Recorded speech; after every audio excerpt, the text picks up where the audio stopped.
get some good result, enjoy it, and then that is over soon, and now you have to perform one more ritual and one more ritual.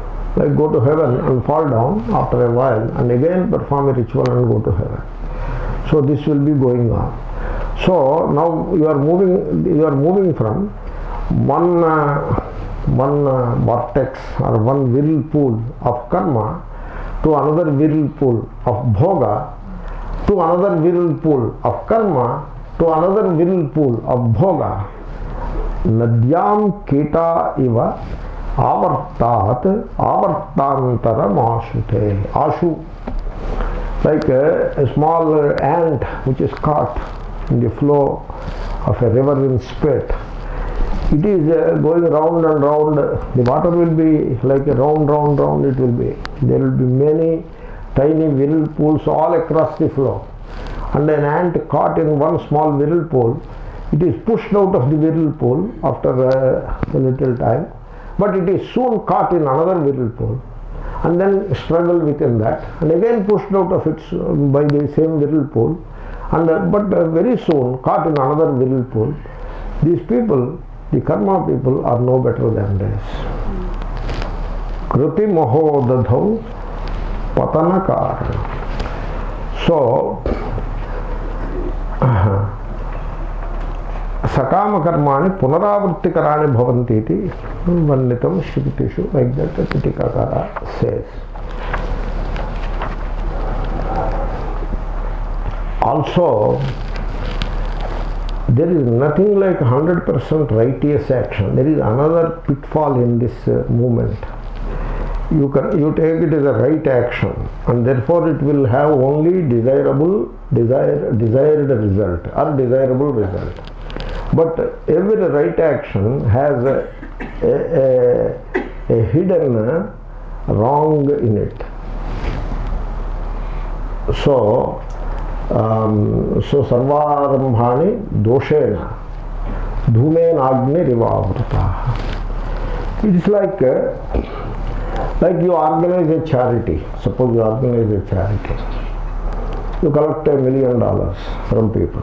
They give because they are anxious to do some good work and charitable work. Therefore they give. And then out of that $1 million, you use $500, $600, $700,000 to build a hospital, say, some charitable place. But then $300,000 goes for balls and food, free food, or champagne, for such things it goes. And some of it goes for the employees and they steal some of it. Some of it, the person who organizes the charity, he will take some of it for himself. So outwardly, it is a very charitable action. But if you look deeper into it, there is a lot of loopholes within that. All karmas are like that. All karmas. It's very difficult to have a karma which is truly 100% pure. It is not possible. Because the karma, like you want a fire but you don't want any smoke. It is not possible. You have a fire, some smoke will inevitably be there. Whatever may be the kind of fire it is, little smoke will be there. Therefore, when you use karma for personal aggrandizement, to become something more than what you are, you have to pay the consequence of that wrong which is included in the karma. You cannot escape it. Therefore, you are trying to cross the ocean of samsara with a leaking boat. That name of that leaking boat could be karma. So, and then for self-realization, understanding is essential. Action is only incidental. That is also there. Therefore, karma is not param. So, realization, self-realization and freedom from the bondage of samsara. So, for that, so understanding is essential. Knowing is essential. Not doing. Doing, that doesn't mean doing is totally dismissed. We don't do that. It is only incidental. Therefore, if you understand the karma, look at karma, it is only the karma that you are doing is only a store of unfulfilled desires and unaddressed fears. Look at any karma. A person is karma is outwardly very beautiful, but it is a store of unfulfilled desires or unassuaged fears. There is always a desire or a fear behind that karma. The karma is like that. And these desires remain unfulfilled because you have not understood them. These fears remain unassuaged because you have not understood. And therefore karma cannot be a solution for unfulfilled desires and unassuaged fears. It is the understanding which is the solution. Therefore, there are desires and fears in you, and you are depending upon karma to take you out of them. Because you cannot be comfortable with the desires and fears. With the desires you feel wanting and unhappy. With fears you feel frightened and you feel like a slave with fear. Fear makes a person slave. So nobody can be happy with the desires and fears.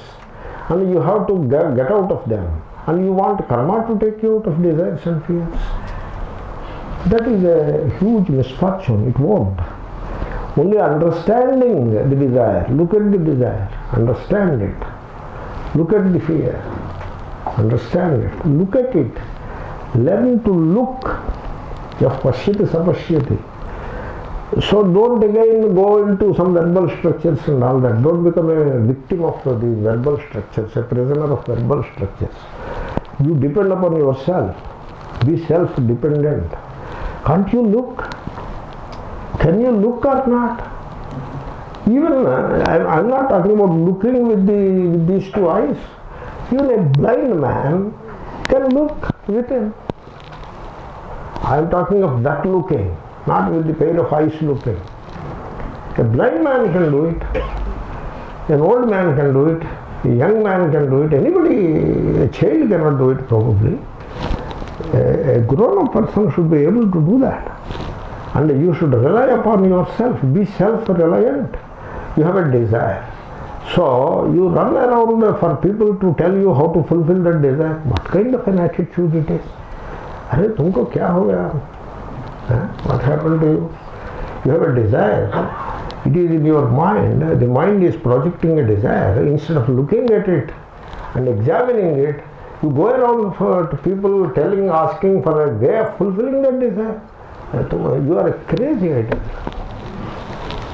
It is crazy. There is no sense in it. That is, a religious man will help you to fulfill your desires. He has a store of unfulfilled desires himself. What are you talking? Kruti mahodadhav patana karanam. Therefore, what you are doing, this process of becoming that store of unfulfilled desires and fears, you are replenishing it again further and further and further and further. You have to look at the old people. All energy is gone and all emotions have piled up and memory has become very heavy and thick, and they are crushed under the burden of the past memory, past insults, griefs, etc. And they are still trying to become something other than what they are. Look at the plight of these old people. They are about to die, but still struggling with desires and fears and struggling with karmas. Look at the unfortunate part of it. Therefore, understand, action will be there, it will not go anywhere. Till the last breath, some action or the other will be there. It will be there. It should be there also. But understand the desires and fears.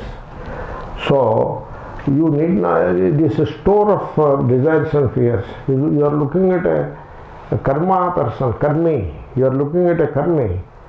So you are there, behind that karma, behind the veil of karma, there is a store of desires and fears.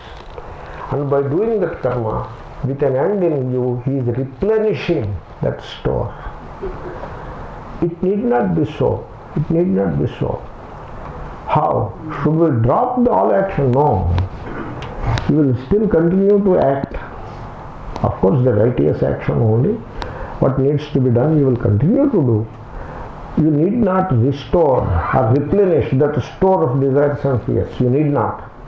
And whatever desires and fears are already existing, you can examine them, you can look at them and see what happens to them. They will be gone and you will be a liberated soul. Instead of that, you fall into an endless series of actions. Kruti mahodadhau patana karanam phalam ashashvatam. So, suppose you perform an action, you get the phala. Shankara gave the etymology for phala in Gita Bhashya. Phalgutaya liyate iti phalam. That which perishes easily. You see, in Andhra Pradesh and Telangana, there are mango gardens, and they pack the mangoes in boxes and export to Russia, to North. North, maybe they have their own mangoes, but season variation. When mangoes are ripe in the South, North is still waiting for mangoes. Therefore, they come from South. And then they export to Russia is a big market for our mangoes, like that. And there are boxes, and these boxes you see on the railway platform, etc. And on that it will be written perishable goods. That is what it is. Phalam. This mango fruit, phalam, it is such a vulnerable thing. It will be lost so easily. It will be spoiled without just time is enough to put an end to its glory. Mango is supposed to be the king of fruits. But what happens to the king of fruits? It will be putrefied and small worms will come out of it. Phalam is like that. Ashashvatam. It is very transient and it doesn't help at all. And over and above that, gati nirodhakam. Gati is moksha. It is an obstacle to moksha. Look at that. Means as long as you are performing actions, enjoying of course the right actions only, with an end in view, with a desire to be fulfilled, for a desire to be fulfilled, as long as you perform the actions in that fashion, you forget about self-realization and moksha, forget about it. It remains a pipe dream. You see, the other day I was looking at Vedanta Sara. Vedanta Sara is supposed to be very basic text of Vedanta, and Acharyas teach Vedanta Sara with a lot of enthusiasm, and the students study with all their gusto. In the very beginning it is said, Nityanitya Vastu Viveka, Vairagya, in that context it is said, Kamya Nishiddha Prayashchitta Karma Visarjana Purassaram. That is what its exact expression. So the primary qualification or the prerequisite for knowing oneself, if you should be able to look at yourself, and for that you need to fulfill one or two prerequisites are there, some conditions, some qualifications. So the prerequisite is you should give up the actions that are aimed to fulfill a desire. Meaning the actions that strengthen the petty desiring self, that phantom self. And that gets strengthened all the time by such actions. They are the kamya karmas. Nishiddha karmas, prohibited actions you have to give up anyway. Prayashchitta karmas, when prohibited actions are given up, prayashchitta karmas are also given up. Then they remain nitya nainittika. But the actions will be there. That's why you don't give up entirely. Karman Nisheshataha, entirely you don't give up. The Nitya Naimittika remain. Means those karmas which are performed without a desire to be fulfilled, without an end in view, in which case the karma itself becomes the reward. The reward is not outside the karma. The karma is the reward. Performing the karma is the reward. There is no other reward. There is no other reward. That kind of an action can uplift you because it helps to negate or neutralize this petty self, the phantom self, which is a product of ignorance. It helps to eliminate the shadow self. Thereby, the real self shines in all its glory. Therefore, giving up karmas aimed at the process as part of the process of becoming, those karmas which are part of the becoming process, they are the biggest hurdle. Gati nirodhakam. Gati is moksha in the path of self-realization and freedom or liberation. So we will look at it again. Om Purnamada Purnamidam Purnasya Purnamadaya Purnamevavashishyate. Om